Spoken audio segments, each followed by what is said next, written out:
हे दोस्तों, welcome back to I tutor educational channel. आज की इस वीडियो में हम 9th स्टैंडर्ड का first chapter matter in our surrounding का लास्ट पोर्शन स्टडी करेंगे, जो है इवोपरेशन।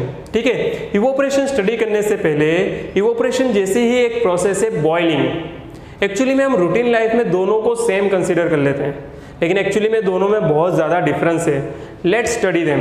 तो यहाँ पर हमने दो पिक्चर दी हुई है। ठीक है, फर्स्ट पिक्चर है इवोपरेशन की एंड सेकंड पिक्चर है बॉइलिंग की।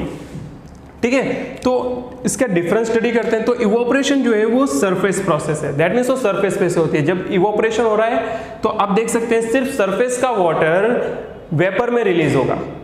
ओके, तो सरफेस पे जो वाटर है वहीं से सिर्फ फ्यूम्स निकलेगी, वहीं से गैस रिलीज होगी। लेकिन बॉइलिंग जो है वो बल्क प्रोसेस है। इवन अगर कोई भी वाटर अगर डीप में अवेलेबल है तो वो भी वहां पर वेपर में कन्वर्ट हो जाएगा और वाटर में से बबल्स रिलीज होंगे। बबल्स क्या है? वेपर है, तो वो वेपर में रिलीज होगा। ठीक है, तो ये सिर्फ सरफेस पे प्रोसेस होती है और ये बल्क कहीं पर भी होती है। ओके, नेक्स्ट वन, इवोपरेशन जो है वो स्लो प्रोसेस है, बहुत ही स्लो है। लेकिन बॉइलिंग जो है वो फास्ट प्रोसेस है। इवोपरेशन एक कोई भी टेम्परेचर पे हो सकता है। फॉर एग्जांपल यहाँ पर आपके ग्लास में वाटर है, अगर वो वाटर 30 डिग्री सेल्सियस पे है तो उसमें इवोपरेशन हो सकता है। 40 डिग्री पे भी हो सकता है, 50, 60, 70, 80, 90, 99 डिग्री सेल्सियस तक वो इवोपरेट हो सकता है। ठीक है, लेकिन जैसे ही 100 डिग्री सेल्सियस टच होगा वो वाटर बॉयल होना स्टार्ट होगा, उसमें से बबल्स रिलीज होंगे, है ना। तो बॉइलिंग होने के लिए एक फिक्स टेम्परेचर की रिक्वायरमेंट होगी। आपने रूटीन में देखा होगा, आपने सुना होगा कि जो वाटर साइकिल है उसमें ओशियन का वाटर इवोपरेट होता है। देखो वो इवोपरेट होता है क्योंकि एटमॉस्फेयर का टेम्परेचर 50-54 से ज़्यादा नहीं जाता, तो वहाँ पर वाटर का इवोपरेशन हो रहा है, बॉइलिंग नहीं हो रहा है। सोचो अगर बॉइलिंग होता तो क्या होता, अपने कमेंट्स लिखिए। ठीक है, तो वाटर जो है वो कोई भी टेम्परेचर पे इवोपरेट होता है और fix temperature, for example 100 degree Celsius water के लिए कितना है, 100 डिग्री सेल्सियस पे वो बॉयल होता है। जब सब्सटेंस में से इवोपरेशन हो रहा है तो आपको कोई आइडिया नहीं आएगा, दैट मीन्स वो इनविजिबल प्रोसेस है। लेकिन जब बॉइलिंग होगा तो आप उसमें देख सकोगे कि बॉइलिंग हो रहा है। ओके, आपको तुरंत आइडिया आ जाएगा ये वाटर बॉयल हो रहा है क्योंकि उसमें से बबल्स रिलीज होंगे, दैट मीन्स वो विजिबल प्रोसेस है। ठीक है, तो इवोपरेशन रूटीन लाइफ में बहुत ही इंपॉर्टेंट है। बहुत सारे फैक्टर्स इवोपरेशन प्रोसेस पे इफेक्ट करते हैं, तो आइए उसके बारे में स्टडी करते हैं। तो दोस्तों, speed of evaporation, rate of evaporation अलग अलग फैक्टर्स पे इफेक्ट करता है। For example surface area, temperature, wind speed and humidity. ठीक है, तो let's study them individually. Okay, first one surface area. तो ये पूरा कॉन्सेप्ट हमें अच्छे से समझाने के लिए हमारे पास गेस्ट हैं Chintu and Mintu, both are twins. ठीक है, तो इनकी मम्मी ने इनको एक छोटा सा वर्क दिया है कि जो वेट क्लॉथ्स हैं इन्हें वो ड्राई करने हैं। ठीक है, तो जो चिंटू है उन्होंने बकेट में क्लॉथ को ड्राई करने रख दिया है और मिंटू ने उसे वायर पर अच्छे से स्प्रेड कर दिया है। ओके, तो अब बताइए किसके क्लॉथ फास्टरली ड्राई अप होंगे? यस, ऑब्वियसली मिंटू के होंगे। क्यों? क्योंकि मिंटू ने जब क्लॉथ को स्प्रेड किया तो वाटर के जो मॉलिक्यूल्स जो क्लॉथ के साथ अटैच थे वो सब स्प्रेड हो चुके और सब कांटेक्ट में आ गए एयर के, है ना। अब यहां से सब वाटर के मॉलिक्यूल्स इजीली इवोपरेट हो सकते हैं। दैट मीन्स अगर हम सरफेस एरिया को इंक्रीज कर देंगे तो इवोपरेशन का जो रेट है वो भी ऑटोमेटिकली इंक्रीज हो जाएगा।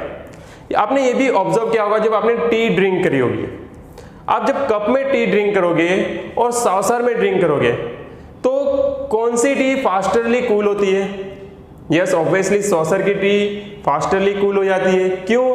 क्योंकि वहां पर हमने टी का सरफेस एरिया इंक्रीज कर दिया।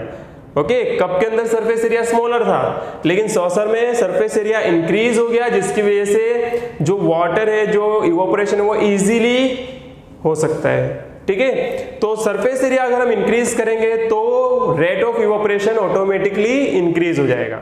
चलो नेक्स्ट डे, ये जो चिंटू एंड मिंटू है इनको वापस से सेम वर्क दिया गया है। ओके, तो चिंटू ने क्या किया, मॉर्निंग में क्लॉथ को ड्राई अप करने रखा है और मिंटू ने नून में ड्राई अप करने रखा है। तो बताइए किसके क्लॉथ फास्टरली ड्राई अप होंगे, चिंटू के, मिंटू के? यस ऑब्वियसली मिंटू के ड्राई अप होंगे। क्यों? क्योंकि मॉर्निंग में टेम्परेचर होता है लो, तो चिंटू के क्लोथ जो है वो ड्राई अप लेट होंगे, ओके, स्लो ड्राई अप होंगे। और नून में टेम्परेचर होता है हायर, जिसकी वजह से वाटर जो प्रेजेंट है क्लोथ्स में वो इजीली ड्राई अप हो जाएगा, इजीली इवोपरेट हो जाएगा। तो नून में रेट फास्टर होता है। दैट मीन्स यहां पर अब ये केस में इवोपरेशन जो है वो किस पे डिपेंड कर रही है? टेम्परेचर पे। अगर हम टेम्परेचर इंक्रीज करेंगे तो रेट ऑफ इवोपरेशन भी इंक्रीज होगा, फास्टरली होगा। ओके, चलो नेक्स्ट डे इनको वापस से वर्क दिया जाता है कि क्लॉथ को ड्राई अप करना है, ठीक है। तो चिंटू ने अब जो क्लॉथ ड्राई अप किए हैं वो रूम में किए हैं और मिंटू ने टेरेस पर किए हैं।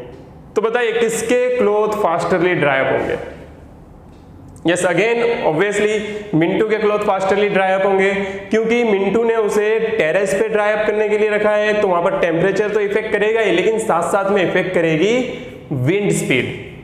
जो हवा चल रही है वो वाटर के मॉलिक्यूल्स को अपने साथ ब्लो करके ले जाएगी, ओके, जिसकी वजह से सराउंडिंग में वाटर के मॉलिक्यूल्स कम हो जाएंगे और जो क्लॉथ है वो फास्टरली ड्राई अप होगा, इवोपरेशन उसका फास्ट हो जाएगा। लेकिन जब चिंटू ने क्लोज रूम में उसको रखा था, बंद रूम में उसको ड्राई करने के लिए रखा था, तो वहां पर टेम्परेचर का तो इश्यू था, लेकिन साथ साथ में विंड का भी इश्यू था, जिसकी वजह से क्लॉथ को ड्राई अप होने में टाइम लगेगा, क्योंकि रेट ऑफ इवोपरेशन हो गया है स्लो, ठीक है। नेक्स्ट फैक्टर है ह्यूमिडिटी। तो ह्यूमिडिटी का सिंपल सा मीनिंग है the amount of water vapour present in atmosphere is called humidity. कि एटमॉस्फेयर में कितने अमाउंट में वाटर प्रेजेंट है उसे हम कहेंगे ह्यूमिडिटी। तो एक कंफ्यूजन है, क्या एक्चुअली एयर में भी वाटर के मॉलिक्यूल्स प्रेजेंट है? तो यस प्रेजेंट है। चलो सिंपल से आपको इसको स्टडी करना है तो आप क्या करो, फ्रिज में से कोल्ड वाटर निकालो और उसे स्टील के ग्लास में पोर कर दो एंड नाउ ऑब्जर्व। तो जब आप ऑब्जर्व करोगे तो स्टील के ग्लास के आउट रीजन पे आपको टाइनी वाटर के ड्रॉपलेट्स मिलेंगे। ये वाटर के ड्रॉपलेट्स कहाँ से रहे? स्टील में से पास होने के बाहर आए? नहीं, ये वाटर के ड्रॉपलेट्स आए सराउंडिंग में से। जो एयर है उसमें जो वाटर के मॉलिक्यूल्स प्रेजेंट थे, जब वो कूलिंग के पास, दैट मीन स्टील जो था वो कूल था क्योंकि अंदर हमने कोल्ड वाटर फिलअप किया हुआ था, तो स्टील जो कूल हो गया था, तो ये जो वेपर है वो जब उसके कांटेक्ट में आई तो यहाँ पर हो गया कंडेंसेशन। दैट मीन्स वाटर जो वेपर में फॉर्म में थी वो कन्वर्ट हो गई इनटू लिक्विड फॉर्म में। दैट मीन्स ये था ह्यूमिडिटी। जो एटमॉस्फेयर में वाटर के मॉलिक्यूल्स प्रेजेंट है उसे हम कहेंगे humidity.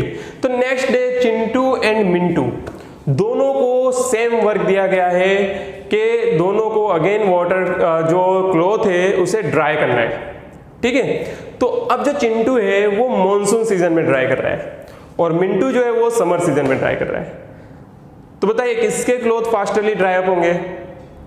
Yes obviously again Mintu के क्लॉथ फास्टरली ड्राई अप होंगे, क्योंकि मॉनसून सीजन में रेन होती है और रेन के थ्रू जो एटमॉस्फेयर है उसमें वाटर का अमाउंट हायर हो जाता है। वाटर का अमाउंट हायर हुआ तो जो चिंटू के क्लॉथ है वो उसमें भी वाटर है और एटमॉस्फेयर में भी वाटर है, दोनों का बैलेंस बन गया है, तो इवोपरेशन हो जाएगा स्लो।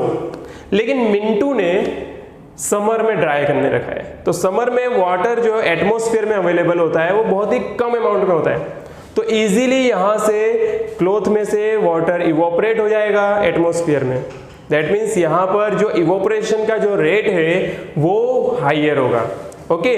तो आपको समझ में आया ये जो फैक्टर्स है किस तरह से इवोपरेशन के रेट पे इफेक्ट करते हैं। नेक्स्ट, जब इवोपरेशन होता है तो उसकी इफेक्ट क्या होती है?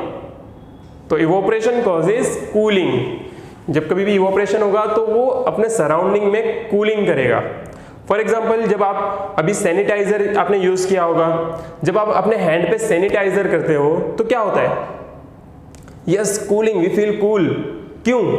क्योंकि जो सैनिटाइजर है वो लिक्विड है, जैसे ही वो हमारे हैंड पे आता है, ठीक है, हमारे हैंड का जो टेम्परेचर है वो रूम टेम्परेचर से हाइयर है, 37 डिग्री सेल्सियस है, तो अब वो इवोपरेट होता है और इवोपरेट होता है तो हमें कूलिंग फील होता है ना, होता है ना। चलो नेक्स्ट है, ये पिक्चर आप ऑब्जर्व कीजिए, ये पिक्चर कौन सी है? यस ये तो एयर कूलर है। तो जब एयर कूलर में से विंड ब्लो होती है तो हमें कूलिंग फील होता है। तो तो ये कूलिंग क्यों फील हुआ? एक्चुअली में जब हम एयर कूलर स्टार्ट करते हैं तो सराउंडिंग में जो ग्रास अवेलेबल है उसमें से वाटर फ्लो होता है। अब ये वाटर जब फ्लो होता है तो कुछ वाटर उसमें से इवोपरेट होता है और एटमॉस्फेयर में आ जाता है। एटमॉस्फेयर में आता है तो वो एयर को कर देता है कूल, ओके, जिसकी वजह से जब उसमें से विंड प्रोड्यूस होती है तो वो हमें कूलनेस फील करती है, ओके। तो ये था इवोपरेशन जिसकी वजह से कूलिंग होता है। इसी की वजह से हम समर टाइम में हम कॉटन के क्लॉथ ज़्यादा प्रीफर करते हैं। क्यों? क्योंकि समर टाइम में बाहर बहुत ज़्यादा हीटनेस होती है, तो इस हीटनेस होगी तो हमारी बॉडी का नेचर है कि वो स्वेटिंग भी करेगा, ओके। स्वेटिंग करेगा दैट मीन्स जब बॉडी स्वेट करेगी तो हम अंदर से वेट हो जाएंगे। तो ये जो कॉटन है वो जो स्वेटिंग है उसे एब्जॉर्ब कर लेगा, उसे एब्जॉर्ब करेगा और उसे रिलीज करेगा आउटर एटमॉस्फेयर में। जब आउटर एटमॉस्फेयर में रिलीज करेगा दैट मीन्स वो जो स्वेटिंग था उसका बन जाएगा वेपर, और वेपर होगा तो वेपर करेगा कूलिंग, दैट मीन्स हमारी बॉडी को कूलिंग फील होगा। तो आई होप आपको ये इवोपरेशन जो प्रोसेस है उसके वो कौन से फैक्टर्स पे इफेक्ट करती है, उसका कॉज होता है कूलिंग, आपको कंप्लीटली समझ में आया है। फर्स्ट चैप्टर आपको कंप्लीटली समझ में आया है। तो अगर आपको ये इंफॉर्मेटिव वीडियो लगी है तो प्लीज लाइक कीजिए, अपने फ्रेंड्स के साथ शेयर कीजिए and keep watching I tutor.